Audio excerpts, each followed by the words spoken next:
আজকে আমি আপনাদেরকে আলু নিরামিষ দারুণ একটা রেসিপি বানিয়ে দেখাবো। আপনারা সম্পূর্ণ পুরো ভিডিওটা প্রথম থেকে শেষ পর্যন্ত দেখুন।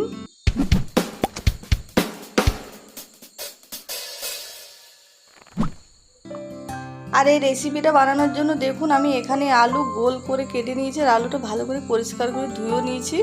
প্রথমে আমি আলুটা সেদ্ধ করে নেব, তার জন্য আমি কড়াই দিয়ে দিলাম আলুটা। আর এবারে আলুর মধ্যে দিয়ে দেবো পরিমাণ মতো নুন, আর দিয়ে দেবো হলুদ গুঁড়ো। আর নুন আর হলুদ গুঁড়োটা ভালো করে মিশিয়ে দিয়ে দেবো জল সেদ্ধ করার জন্য। আর এবারে ঢাকা দিয়ে দেবো। আর এখানে মশলা নিয়েছি দেখুন, সর্ষে, পোস্ত, আদা, জিরে, গোলমরিচ, কাঁচা লঙ্কা, এগুলো বেটে নেব। আর কিছুক্ষণ পর দেখে নেব আলুটা সেদ্ধ হয়েছে কিনা। আর আলুটা খুব সুন্দর সেদ্ধ হয়ে গিয়েছে। একটা ফুটো জলের মধ্যে ঢেলে দিচ্ছি, আর জলটা ভালো করে ঝরিয়ে নেব। আর আলুটা ঠান্ডা করে নেব। আর এবারে কড়াই দিয়ে দিচ্ছি সর্ষের তেল। আর এবারে আলুটা ভেজে নেব। আর আলুটা খুব ভালো করে ঠান্ডা করে নিয়েছি। আর সব আলুটা একবারে ভাজবো না, অল্প করে ভাজবো, তাহলে ভালো ভাজা হবে আলুটা।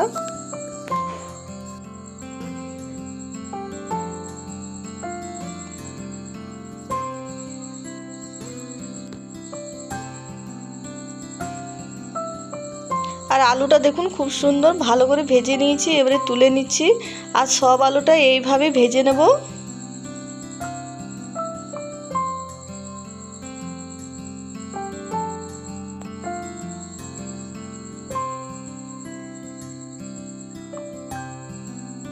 আর নিরামিষ দিনে যদি বাড়িতে কোনো সবজি না থাকে, আলু তো আমাদের প্রত্যেকের বাড়িতেই থাকে, তো এই রেসিপিটা বানাবেন, খেতে দারুণ লাগে। এটা ভাতের সঙ্গেও খেতে ভালো লাগে, রুটির সঙ্গেও খেতে ভালো লাগে। আর দেখুন সব আলুটাই ভাজা হয়ে গেল। এবারে আলু ভাজার তেলের মধ্যে আমি আরও একটু দিয়ে দেবো সর্ষের তেল।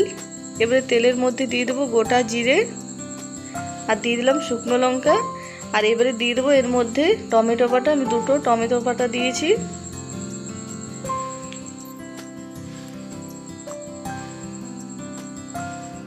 আর যে মশলাটা দেখিয়েছিলাম সেই মশলা বাটাটা আমি দিয়ে দিলাম। আর মশলাটা খুব মিহি করে বেটে নিই, একটু দানা টাইপের রেখেছি, তাহলে খেতে ভালো লাগবে বেশি।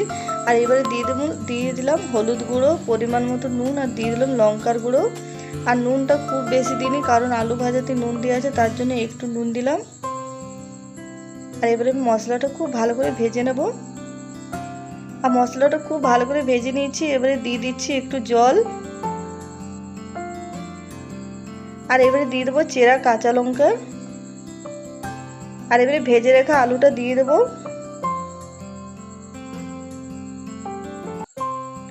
আর এবারে মশলার সঙ্গে আলুটা খুব ভালো করে মিশিয়ে নেব।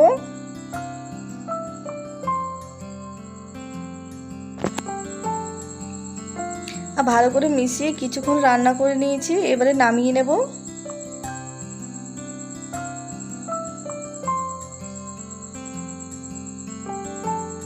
আর আমি নামিয়ে নিলাম। দেখুন দেখতে কত সুন্দর হয়েছে, খেতেও খুবই ভালো হয়েছিল। বন্ধুরা আপনারা নিরামিষ দিনে এই রেসিপিটা বানাতে পারেন, আলুর দারুণ লাগে খেতে।